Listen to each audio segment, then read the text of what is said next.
wasn't sure I was going to read it, and my compatriot decided to read his poem about Guan Yin. And this is a little strange one. I'm still working with it a little bit, so it's a little rough around the edges.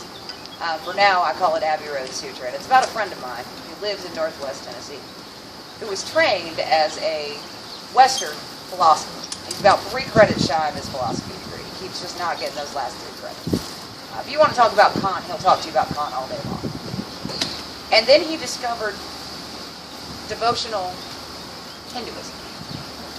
And it was something totally different because it didn't fit into any of the philosophies he'd been taught about.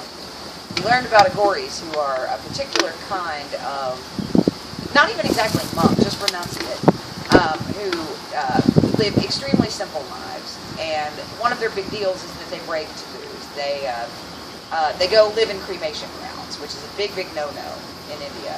And they do all kinds of things that are supposed to be against the rules. And he really identified with that when he found out about these people. This one time when I was having a bad time, he delivered a little, you could call it a sermon, you could call it a speech, you could just call it a rant, but I've chosen to call it a sutra, and this is the poem I read about it. Take instruction from the dead, said the backcountry agori. Go home, listen to Here Comes the Sun.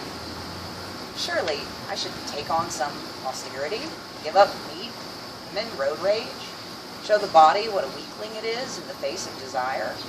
It's traditional, this path of denial, as having removed all distractions, God is bound to appear. The agori says, that's bullshit. Said the student to the teacher, if he's from the backwoods, why does he talk like that? Said the teacher to the student, Sri Muktananda renounced after law school. Your assumptions are Maya too. Giving up, the agori says, is a lesson I already know. Stop apologizing, is his wisdom. Go burn down a building rather than be less than authentic about how you feel. Just go listen to the song and chin up before we both take off for India, screaming in madness. As if that isn't the goal. As if every moment we dally is not just practice for the mindful wastes of good educations we wish we could become all atrophy of Brahman. Meanwhile, I'm worldliness and sannyas packaging, planning renunciation like dreaming of retirement. The agori is suspect of any philosophy that presumes the existence of God, yet he sings Jai Jai Shiva, Jai Makali all the same. And I suspect the agori will make it to India, and I never will. He'll wait for me and not the other way around. Still, the music's beautiful. It's all right, said Dead, says the agori with all the gravitas a stinking holy man can muster. It's been a long, cold, lonely winter, the kind the Himalayas are famous for.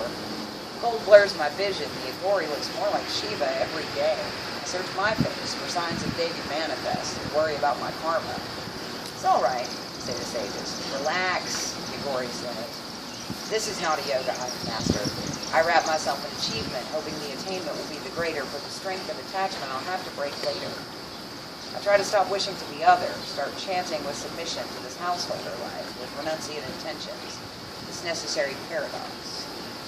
All rivers are the Ganges, even the Mississippi, the Cumberland, the mighty Tennessee, no matter how filthy, no matter their course. Perhaps location is more liminal than vital. Perhaps water becomes holy because we bathe in it. The sun is coming. It's all right.